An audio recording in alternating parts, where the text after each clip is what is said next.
Assalamualaikum warahmatullahi wabarakatuh. Perkenalkan, nama saya Asrivo, Stambuk 150 2018 0054. Di sini, saya akan menjelaskan mengenai antibiotika.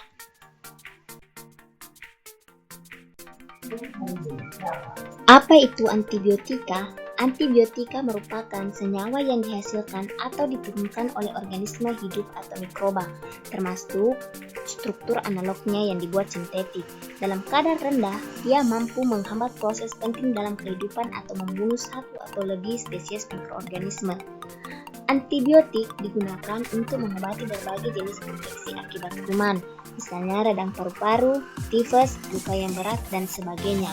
Pemakaian antibiotik harus di bawah pengawasan seorang dokter, karena obat ini dapat menimbulkan kerja ikutan yang tidak dikehendaki dan dapat mendatangkan kerugian yang cukup besar bila pemakaiannya tidak dikontrol dengan betul.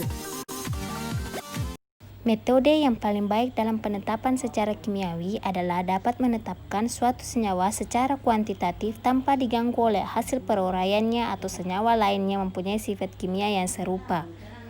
Dengan dibuatnya antibiotika murni, maka penetapan secara kimia dilakukan dengan menetapkan jumlah zat dalam berat bukan dalam unit. Walaupun masih ada antibiotika masih diukur dalam aktivitas unit dan ini dapat berubah menjadi unit per berat jika diperlukan. Pokok pembahasan yang saya akan bahas pada materi kali ini yaitu jenis obat yang dianalisis, fungsi dari obat yang dianalisis, cara pengujian, dan alasan pemilihan sampel. Jadi, yang pertama yaitu jenis obat yang dianalisis. Yang dianalisis adalah kloramfenikol.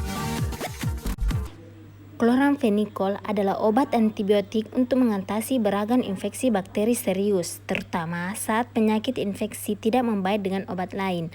Obat ini tersedia dalam bentuk tetes mata, tetes telinga, salep mata, tablet, kapsul, sirup, serta suntik. Kloramfenikol bekerja dengan cara membasmi bakteri penyebab infeksi atau memperlambat hingga mematikan pertumbuhannya. Obat ini efektif menangani infeksi akibat Salmonella typhi, influenza, Escherichia coli, serta beragam spesies bakteri Neisseria, Staphylococcus, Streptococcus, dan Rickettsia. Selanjutnya yaitu fungsi dari obat kloramfenikol. Fungsi dari obat kloramfenikol yaitu untuk pengobatan demam tifus, paratifus, infeksi Salmonella sp, Haemophilus influenzae, terutama infeksi pneumonial, Rickettsia, Limfrogranuloма psittacosis, antraks, gas Granger, bakteri gram negatif penyebab bakteria melanitis, infeksi kuman yang resisten terhadap antibiotik lain, infeksi pada telinga dan mata.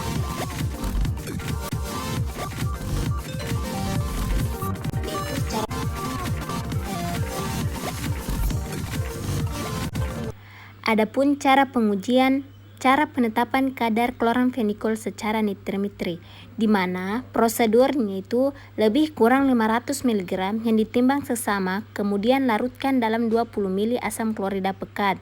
Kemudian tambahkan 500 mg debu seng sedikit demi sedikit. Tambahkan 15 ml asam klorida pekat, biarkan selama 1 jam. Saring melalui kapas, cuci tiap kali dengan 5 ml air. Dinginkan hingga suhu 15 derajat Celcius. Letakkan pada bejana berisi es. Titrasi perlahan-lahan dengan natrium nitrit 0,1 m hingga 1 tetes. Larutan memberikan warna biru segera pada kertas. Alasan pemilihan sampel yang pertama yaitu kloramfenikol efektif terhadap konjungtivitas bakterial yang disebabkan oleh mikroorganisme termasuk Pseudomonas sp. Kedua, kloramfenikol pada awalnya diisolasi oleh Burkholder pada tahun 1947 dari contoh tanah yang diambil dari Venezuela.